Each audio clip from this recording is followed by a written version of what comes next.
and Mayne in Chicago, listening on WCPT. Hey, Mayne, what's on your mind today? Yeah, how you doing, Tom? Let me take you off a speakerphone. Thank you, sir. Okay, hi. Do you hear me now? I hear you very well, thank you. What's on your mind, Mayne? Okay, all right. Yeah, well, I'm talking about two things about prisoners and people who come out of trade schools and technical schools, and how they need the tools of their trade, like in prisons and stuff. If you learn how to be an electrician or plumber or something like that, they need the tools so when they come out of prison and they say they can't find a job or whatever, they have the tools in order to work for themselves. Mm-hmm. And, like giving the plumber tools, the electrician tools, and, things like that. And the next one is losing your right to vote because you went to prison. Yeah. That's like being exploited for the rest of your life legally. You become neutralized. You have no say in the decisions that concern you or your people or anything, because you have lost the right to vote.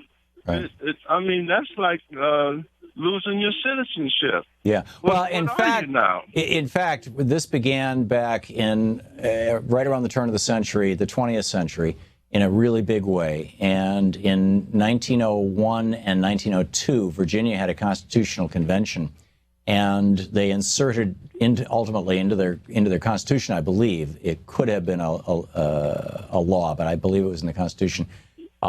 A provision that said that once somebody had been convicted of a felony, they lost their right to vote forever.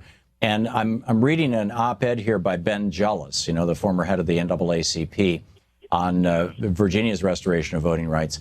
And he quotes Carter Glass. You can Google this. He was a delegate, a Virginia delegate. Later he was a newspaper magnate. He was a very wealthy man, and a few years later became a United States Senator from Virginia. But then he was in the state House or the state Senate or the state whatever delegates are called in Virginia. And I will quote you. I'm quoting from Ben Jealous's article, Virginia's Restoration of Voting Rights, an American Issue, that's on the West Side Gazette, thewestsidegazette.com. Quote, Delegate Glass's words that day. Now, this was in 1904. Delegate Glass's words that day still echo 100 years later. Quote, this plan will eliminate the darky as a political factor in this state in less than 5 years, so that in no single county will there be the least concern felt for the complete supremacy of the white race in the affairs of government. End of quote. Yeah, that's where your felon disenfranchisement laws started, and that's why they're on the books, and that's why 1 in 3 or 1 in 4 African Americans in Florida cannot vote. It is not an accident. It is fully intentional, and it's not just Florida, obviously.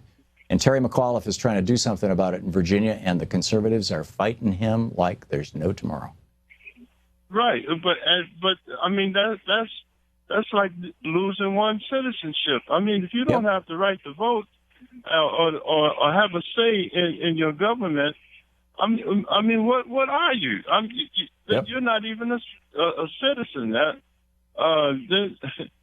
I completely agree. I completely agree. And the plan was we'll create a whole. Pretty much everybody has broken some law sometime in their lives, right? Everybody. It's almost impossible not to, whether it's jaywalking or whether it's something more consequential. But the plan was to target African Americans for criminal violations, and then once they had been convicted, make sure that they could never again vote. And the goal was, and this was post Reconstruction, right? The goal was because there was that brief period of time in the 1870s, early 1880s, where African Americans were actually gaining political power, where they controlled the state legislature in South Carolina, as I recall, or maybe it was North Carolina. And this was the way that the white racists fought back and said, no, we're not going to allow African Americans to vote, and we're going to use the criminal laws to do it. And it's still going on today as we speak, Mayne. And it is morally reprehensible. It's an insult to democracy. And you're absolutely right. It's like losing your citizenship. And it's something that needs to be fixed, and fixed now. Mayne, thank you for the call, and thanks for bringing the issue up, and thanks for listening to WCPT.